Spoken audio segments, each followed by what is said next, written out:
ದೇಶೀಯ ಹುದ್ದೆಯನ್ನು ನೀಡುವಂತೆ ಆಗ್ರಹಿಸಿ ನೂತನ ಮುಖ್ಯಮಂತ್ರಿ ಆದಂತಹ ಸನ್ಮಾನ್ಯ ಶ್ರೀ DK ಶಿವಕುಮಾರ್ ಅವರ ಬಳಿ ಕಿತ್ತೂರು ಕರ್ನಾಟಕ ಮುಸ್ಲಿಂ ಜಮಾತಗಳ ಒಕ್ಕೂಟದ ಬೆಂಗಳೂರಿಗೆ ನಿಯೋಗವನ್ನು ಕೊಂಡೊಯ್ಯುವ ತೀರ್ಮಾನ ಕೈಗೊಳ್ಳಲಾಗಿದೆ. ಈಗ ಈ ಪತ್ರಿಕಾಗೋಷ್ಠಿಯನ್ನು ಉದ್ದೇಶಿಸಿ ಶ್ರೀ ಲಾಲ್ ಸಾಬ್ ಸಿದ್ದಾಪುರ ಮುಡಲಿ ಅವರು ಈ ಪತ್ರಿಕಾಗೋಷ್ಠಿಯನ್ನು ಉದ್ದೇಶಿಸಿ ಮಾತಾಡಿದ್ದಾರೆ. ಎಲ್ಲ ಮಾಧ್ಯಮದ ಮಿತ್ರರಿಗೆ ಸ್ವಾಗತವನ್ನು ಕೋರುತ್ತಾ,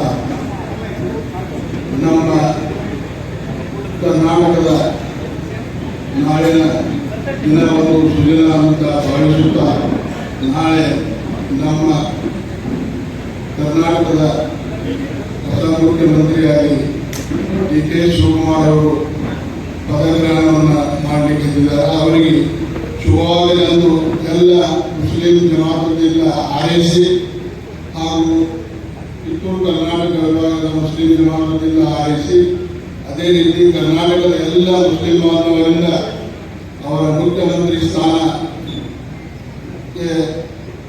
ಆಶೀರ್ವಾದ ಎಲ್ಲ ಮುಸ್ಲಿಮಾನ್ ಬಾಂಧವರು ಇರಲಿ ಅಂತ ಹಾರೈಸುತ್ತಾ, ನಾವು ಇಲ್ಲಿ ಸೇರುವುದೇನಪ್ಪ ಅಂತಂದ್ರೆ ನಮ್ಮ ಉತ್ತರ ವಲಯದ MLA ಆದಂಥ ರಾಜು ಶೇಖ್ ಅವರು, ಆಸಿಫ್ ರಾಜು ಶೇಖ್ ಅವರು ಅವರ ಯಾವ ರೀತಿ ಅದನ್ನು ಎಲ್ಲರಿಗೂ ತಿಳಿದಂಥ ವಿಷಯ. ಯಾವುದೇ ಒಬ್ಬ ಮನುಷ್ಯ ಅವತ್ತು ಹೋದಂದ್ರೆ ಅವರ ವಿಚಾರ, ಅವನ ಕಷ್ಟ ಕಾರ್ಪಣ್ಯಗಳನ್ನು ಆಲಿಸಿ ಅದನ್ನು ಪೂರ್ತಿ ಮಾಡುವಾಗ ಅವರು ಬಿಡೋದಿಲ್ಲ. ಅವರ ಹಿಂಬಾಲಕರನ್ನು ಆ ವಿಚಾರದಲ್ಲಿ ಹಚ್ಚಿ ಇಡೀ ನಮ್ಮ ಈ ಬೆಳಗಾವಿ ಕ್ಷೇತ್ರದ ಎಲ್ಲ ಜನರ ಮನಸ್ಸನ್ನು ಗೆದ್ದಿದ್ದಾರೆ. ಅದೇ ರೀತಿ ನಮ್ಮ ಈ ಕಿತ್ತೂರು ಕರ್ನಾಟಕ ವಿಧಾನಸಭಾ ಮುಸ್ಲಿಂ ಜಮಾತ್ ಒಕ್ಕೂಟದ ವತಿಯಿಂದ, ಬೆಳಗಾವಿ ಒಕ್ಕೂಟದ ವತಿಯಿಂದ ನಾವು ಏನು ಹೇಳಬಯಸುವುದಪ್ಪ ಅಂತಂದ್ರೆ, ನಮ್ಮ ಮುಸ್ಲಿಂ ಜಮಾತದ ಜಿಲ್ಲೆಯಲ್ಲಿ ಇರುವಂಥ ಏಕೈಕ MLA ಸಮಾಜದವರ ಹಾಗೂ ಹಿಂದುಳಿದವರೆಲ್ಲ ಬಾಂಧವರ ಕೆಲಸಗಳನ್ನು ಮಾಡಲಿಕ್ಕೆ ಉತ್ಸಾಹಿ ಇದ್ದಾರೆ. ಅವರಿಗೆ ಮಂತ್ರಿ ಸ್ಥಾನವನ್ನು ಕರ್ನಾಟಕದ ಕಾಂಗ್ರೆಸ್ ಗೌರ್ಮೆಂಟ್ನಲ್ಲಿ ಮಂತ್ರಿ ಸ್ಥಾನವನ್ನು ಕೊಡಬೇಕಂತೇಳಿ ನಾವೆಲ್ಲರೂ ಇಲ್ಲಿ ಸೇರಿದ್ರು. ಅದರ ಕೊಡಲೇಬೇಕಂತೇಳಿ ನಾವೆಲ್ಲ ಸೇರಿದ್ದೀವಿ. ಅದೇ ರೀತಿ ನಮ್ಮ ಇದೀಗ ಹೇಳಿದಂತೆ ನಿಮ್ಮೆಲ್ಲರ ನೆಚ್ಚಿನ ನಾಯಕರಾದ ಸತೀಶ್ ಅಣ್ಣ ಜಾರಕಿಹೊಳಿ ಅಹಿತ್ ನಾಯಕರಂತೇಳಿ ಗುರುತಿಸಿಕೊಂಡಿದ್ದಾರೆ.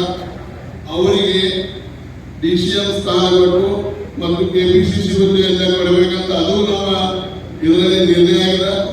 ಅದೇ ರೀತಿ ಅವರಿಗೆ DCM ಮತ್ತು KPCC ಸ್ಥಾನವನ್ನು ಕರ್ನಾಟಕ ಜನ ಸರ್ಕಾರದಲ್ಲಿ ಕೊಡಬೇಕಂತ ನಾವೆಲ್ಲರೂ ಸೇರಿ ಒತ್ತಾಯಪೂರ್ವಕವಾಗಿ ಹೇಳ್ತಾ ಇದ್ದೀವಿ. ಇಡೀ ಮುಸಲ್ಮಾನ್ ಬಾಂಧವರು ಎಲ್ಲರೂ ಸೇರಿ ಸತೀಶ್ ಅಣ್ಣ ಜಾರಕಿಹೊಳಿ ಅವರಿಗೂ DCM ಹುದ್ದೆಯನ್ನು ಕೊಟ್ಟ KPCC ಹುದ್ದೆ ಅವರಿಗೆ ಕೊಟ್ಟ ಕರ್ನಾಟಕ ಕಾಂಗ್ರೆಸ್ ಗೌರ್ಮೆಂಟ್ ಅವರಿಗೆ ಉನ್ನತ ಸ್ಥಾನವನ್ನು ಕೊಡಬೇಕಂತ ನಾವು ಆಶಿಸಿದ್ವಿ, ಕೊಡ್ತಾ ಅಂತ ನಾವು ಭಾವಿಸಿದ್ವಿ ಎಲ್ಲ ಮುಸಲ್ಮಾನ್ ಬಾಂಧವರು. ಅದೇ ರೀತಿ ಇಲ್ಲಿ ಈ ಸೇರಿರುವಂತ ಎಲ್ಲ ಕಿತ್ತೂರು ಕರ್ನಾಟಕದ ವಿಭಾಗದ ವತಿಯಿಂದ ಎಲ್ಲ ಮುಸಲ್ಮಾನ್ ಬಾಂಧವರು ಇದನ್ನ ನಾವು ಹೇಳಲಿಕ್ಕೆ ನಮ್ಮ ಸತೀಶ್ ಅಣ್ಣ ಜಾರಕಿಹೊಳಿ ಅವರ ಒಂದು ನಿಯೋಗವನ್ನು ಕೊಂಡೊಯ್ಯುತ್ತೀವಿ ಅಂತ ಹೇಳಿ ತಮ್ಮೆಲ್ಲರೂ ಸಾಗರಪಡಿಸ್ತಾ ಇದ್ದೀವಿ. ಅದರ ಸಲುವಾಗಿ ಈ ಸೇರಿದಂತ ಎಲ್ಲ ಪತ್ರಕರ್ತ ಮಾಧ್ಯಮ ಹಾಗೂ ರಾಜಕೀಯ ಮುಖಂಡರು